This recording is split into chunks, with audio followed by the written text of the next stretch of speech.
Hola a todos y bienvenidos a un nuevo episodio de Charla Legal, un podcast para no abogados. Estoy muy contento porque, eh, bueno, volvemos a publicar nuevo contenido en el podcast, un podcast que ustedes le están dando mucho apoyo, del cual les agradezco día tras día todo ese apoyo que le están dando, toda la gente que sale de Spotify, de Apple Podcast, de YouTube y está llegando a mi Instagram principalmente y a mi LinkedIn. Les agradezco en serio demasiado y quiero continuar, ¿cierto? He estado como realizando otro tipo de actividades un poco más personales en las últimas 3 semanas a lo mejor y por eso no han tenido contenido nuevo, pero que recuerden que a partir de este episodio van a poder tener un episodio nuevo todos los lunes, como siempre, como estamos acostumbrados. Y me gustaría contarles, por ejemplo, los 3 episodios que se vienen, que los tengo aquí un poco trabajados, y es uno, inteligencia artificial, que es el nombre del episodio de lo que vamos a tratar el día de hoy. El segundo, y que me parece a mí bastante interesante, es abogados versus máquinas. Ya luego en su momento les contaré por qué le puse ese nombre a este episodio. Y el tercero, ¿cierto?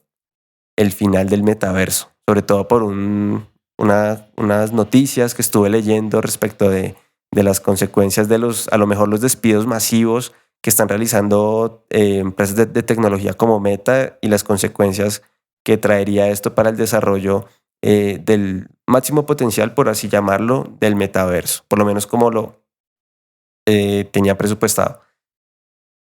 Bueno, pues arranquemos con este episodio. Hablemos de inteligencia artificial. ¿Y por qué he decidido hablar de inteligencia artificial? Sobre todo en este episodio y dedicárselo full a este tema. Porque siento que en este podcast no hemos hablado seriamente de inteligencia artificial. Hemos conversado con personalidades como Juan David Gutiérrez acerca del tema. Hemos tocado ciertas posturas con Sara Bustamante, la CEO de DoClick, también acerca de este tema y por qué estaría bien apoyar de pronto otro tipo eh, de alternativas para ser más eficientes en nuestro trabajo. Pero a mí me gustaría que habláramos de manera concienzuda en lo que esto implica y las responsabilidades que puede llegar a tener. Aquí en Colombia, concretamente, y me refiero al tema ChatGPT, hemos visto cómo incluso jueces han llegado a usarlo despachos, y eso de manera pública. No sabemos a la fecha cuántos despachos han usado esto, ¿cierto? Sin informarle a la ciudadanía que se utilizó una inteligencia artificial para proferir cualquier tipo de decisión judicial. No se sabe en cuántos autos, no se sabe a ciencia cierta en cuántas sentencias, ¿cierto? ¿Por qué no? Y pues es un completo misterio. Cada uno pues llegue como a su conclusión. El caso es, y lo más importante, con lo que quiero que nos quedemos, es con que ya se está usando. Es una tecnología que está disponible para el ser humano. Recientemente vimos cómo varios líderes tecnológicos han suscrito documentos, han suscrito cartas para cesar y frenar el desarrollo de tecnologías como la inteligencia artificial, ¿cierto? Obviamente tenemos en cuenta que esta tecnología va a desplazar en términos laborales muchos puestos de trabajo. Es evidente, la automatización siempre lo ha hecho así. Así lo hizo la industria en su momento. La revolución industrial desplazó a muchos trabajos que eran supremamente manuales, ¿cierto? Manufactureros, por las líneas de producción, por el trabajo hecho a máquina. Un ejemplo es Ford, ¿cierto? Que fue, si no estoy mal, una de las primeras en hacerlo a inicios de 1900, ¿cierto? Del siglo, ¿eso qué es? Siglo XX, si no estoy mal. Bueno, el caso es que siempre ha sucedido de esa manera. Digamos que hace parte de nuestro ADN como especie ser más eficientes y hacer nuestras actividades mejor. Y esto tiene cosas buenas, pero también tiene cosas malas. Tiene cosas buenas para las personas que estamos buscando eso, ¿cierto? Que estamos metidas como en esa corriente de hacer mejor el trabajo, de ser más eficientes, de reducir costos, tiempos, en fin, toda una cantidad de recursos que conforman, por ejemplo, una empresa o una entidad pública, una entidad gubernamental. Esto también puede resultar ser un poco, digamos, y hablando de la otra postura, puede resultar, y de hecho es bastante conflictivo con las personas que no, precisamente con aquellas personas que van a ser de pronto como trasladadas.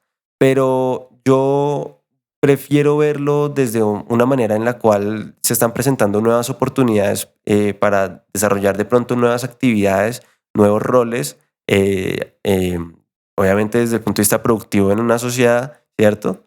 Y continuar siendo útiles, continuar siendo productivos, aprovechando las tecnologías, como en este caso es la inteligencia artificial, que es una herramienta o un kit de herramientas, ¿cierto? Porque hay inteligencias artificiales de distintos tipos, ¿sí? ChatGPT en concreto es una inteligencia artificial generativa, tiene un sistema de lenguaje bastante avanzado y cada vez está más pulido. Yo estuve leyendo y vi un video de Nate Gentile en YouTube acerca de, voy a decir que es como un poco mi fuente de como el origen de esta tecnología, no de la tecnología, sino de la manera en que se entrenaba una inteligencia artificial, porque pues aquí creo que si no lo sabemos, dato curioso, la inteligencia artificial existe, si no estoy mal, desde los años 60. Entonces, no es algo nuevo. Lo que pasa es que en este momento la capacidad de procesamiento que existe nos permite aprovechar las inteligencias artificiales de una forma mucho más amplia y nos abre un abanico de opciones bastante grande. Entonces, lo que hicieron unos investigadores de Google, en este momento no tengo el nombre, pero les dejo el nombre del documento por si lo quieren buscar. Es como el white paper de, de esta, digamos, del modelo de entrenamiento con el que se fundó OpenAI, que es Attention is all you need, o All you need is attention. ¿Listo? En inglés, todo lo que necesitas es atención. Ese documento es, por así decirlo, como la estructura, ¿sí?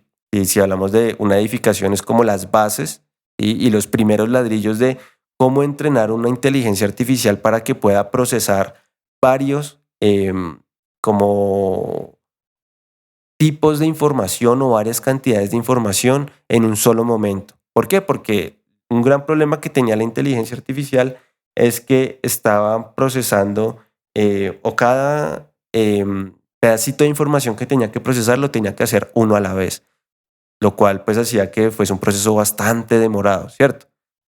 Entonces, hicieron esta investigación, la publicaron y llegó a manos de OpenAI. Y recordemos que Elon Musk hace parte de los fundadores de esta empresa que creó GPT 3.5 y ahora GPT-4, que está como en todo el tema, en todo el auge, y que están inclusive comenzando a restringir un poco el acceso a todo el público por mil situaciones, y ya se restringió su uso en Italia y se está hablando de lo conveniente que resulta prohibir su uso, sobre todo en escenarios académicos. ¿Sí? Todo por las implicaciones y los casos de uso tan amplios que tiene.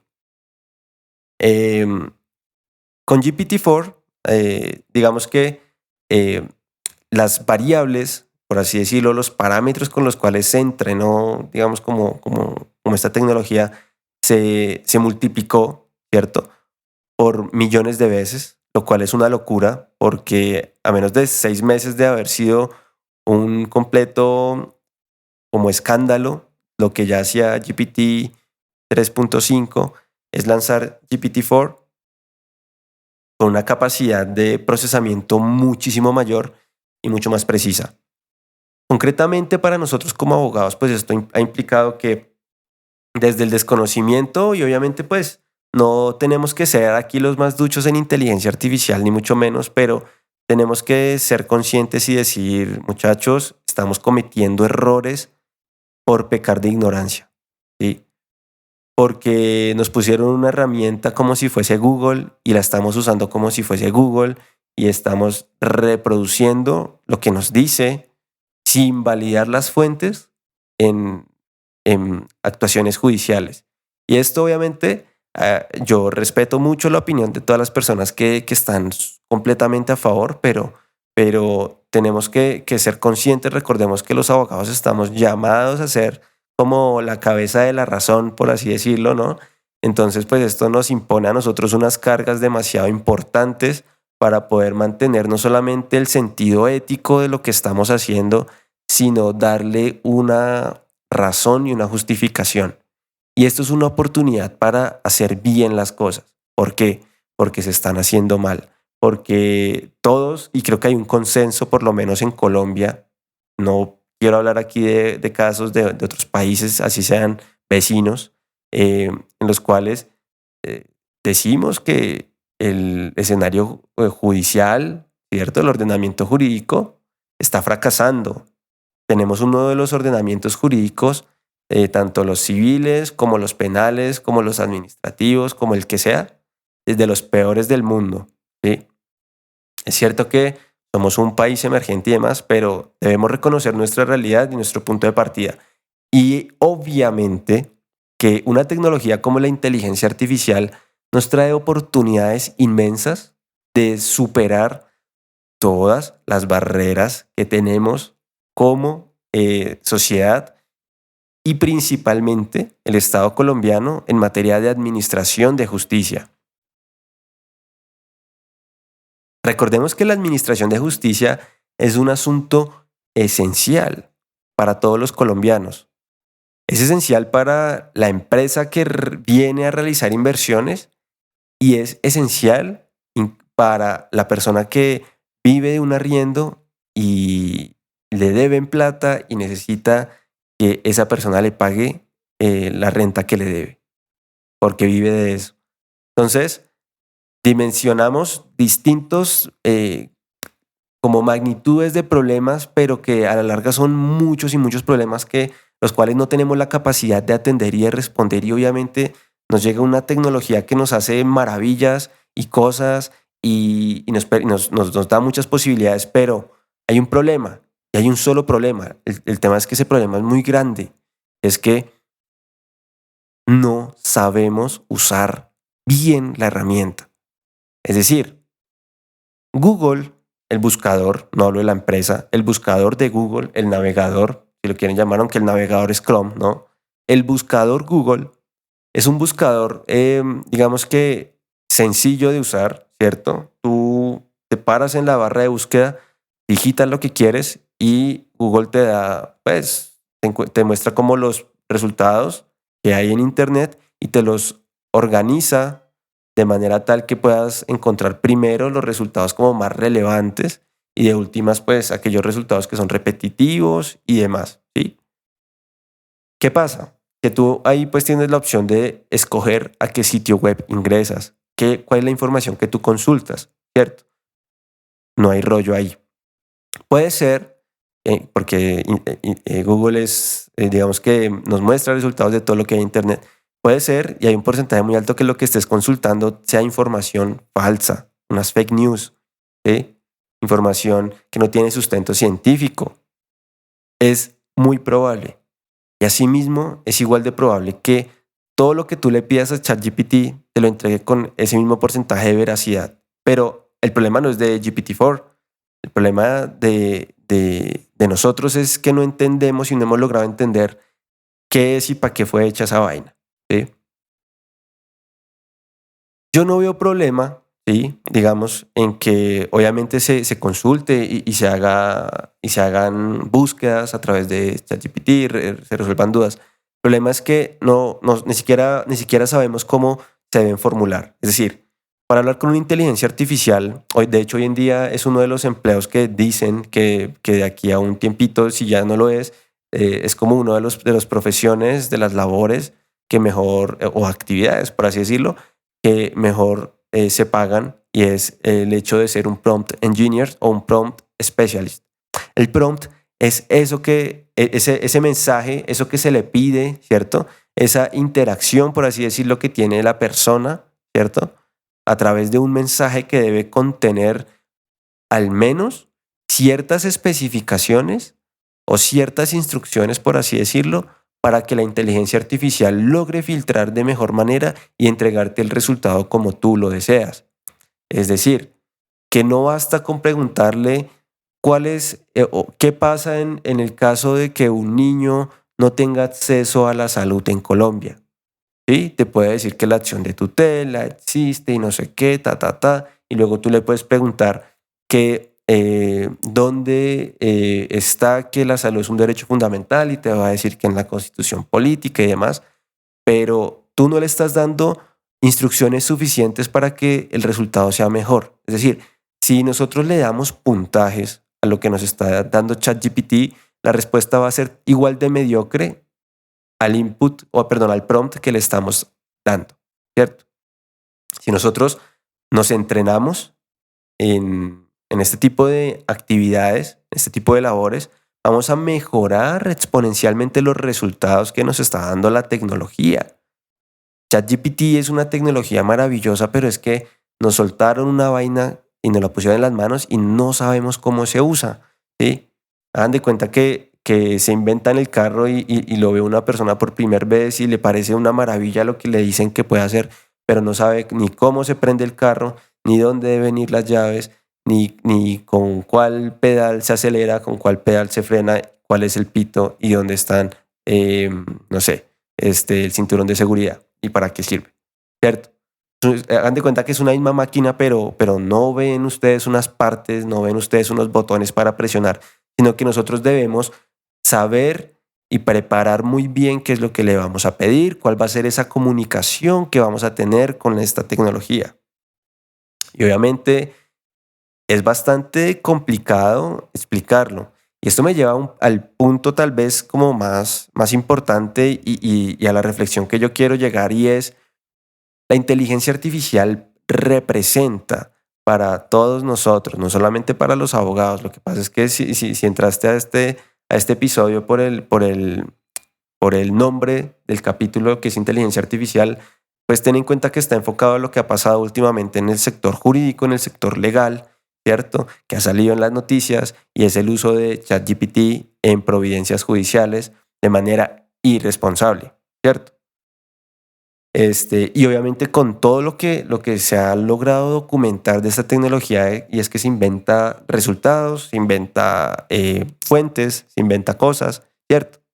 Entonces, porque no está hecho para eso, ¿sí? Es una invención maravillosa, pero que debemos saber usar, debemos pulirnos nosotros en esa actividad específica para que logremos explotar todo el potencial que tiene esa tecnología, y es así de simple. Y el punto es que no es un juez un prompt specialist, no es un prompt engineer, ¿cierto? No lo es. Y no lo es el escribiente, y no lo es el secretario, y no lo es ninguno de los funcionarios del juzgado. Con lo cual, si se le pone de presente una situación que no está bien formulada, lo lógico es que ChatGPT, uno, te invente la respuesta. Puede que la información que te dé sea, sí, esté correcta, pero que cuando tú vayas a explorar las fuentes y te empieza a decir sentencia T 9057-233 de 2000 no sé qué, puede que esa sentencia no exista. Y eso es muy grave. ¿Por qué? Porque jueces aquí han copiado y pegado lo que ChatGPT les ha dicho. Y eso es grave, es inaceptable y es irresponsable, por no utilizar otros como adjetivos. Pero tengamos en cuenta que todas estas actividades de cierta manera nos dan mucho valor, porque obviamente cuando nosotros entendemos un poco mejor cómo usar esta tecnología que tenemos en las manos, ¿cierto? Para sacar el máximo provecho, para ahorrarnos tiempos, y esto sí es muy cierto, ahorrarnos tiempos en la elaboración, por ejemplo, de documentos, en la elaboración de algún contrato, en la elaboración de, qué sé yo, pues es muy útil. Lo que pasa es que si nosotros queremos realmente sacar el máximo provecho, pues debemos entrenarnos en eso. Así como nos entrenamos en habilidades de negociación, así como nos entrenamos en oralidad, así como nos entrenamos en interrogatorios, así como nos entregamos en derecho probatorio, así como nos entrenamos en tantas actividades, esta es una más. Esta es una más. Lo que pasa es que aquí necesitamos un montón de habilidades blandas, no habilidades duras, habilidades blandas, ¿cierto? Y necesitamos un montón de habilidades blandas, un montón de flexibilidad y cacharrear, como le llamamos aquí en Colombia, no sé si en otras partes se dirá igual, la tecnología para lograrla entender y aprovecharla mejor. Dicho esto, imagínense, miren, llevo más de 20 minutos hablando, pero es un tema que a mí me apasiona, es una reflexión que quería hacer.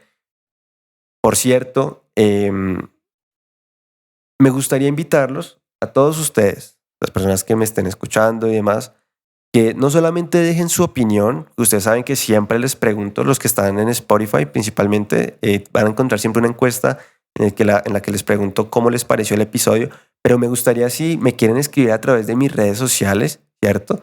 Lo que opinan del tema, cómo debería ser el uso y por qué es importante la responsabilidad con las tecnologías. Oigan, porque de nada nos sirve a nosotros, por ejemplo, decir que es que los niños no deberían tener redes sociales si somos los primeros que estamos usando algo tan delicado como la inteligencia artificial, como si fuese un juego. Entonces, seamos conscientes, seamos consecuentes y actuemos con responsabilidad. Es mi llamado de manera cariñosa para todas las personas que me están escuchando.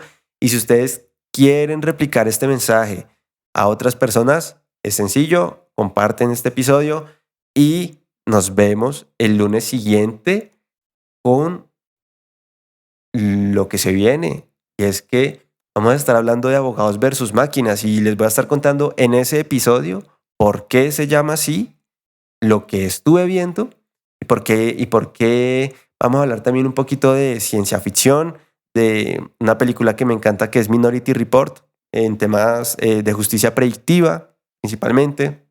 Y no sé, pues veamos hasta dónde nos lleva ese episodio. Les agradezco hasta que se hayan quedado hasta este punto y nos vemos en un siguiente episodio. Mil gracias. Chao, chao. Nos vemos el otro lunes. Y ya saben, Charla Legal, un podcast para no abogados.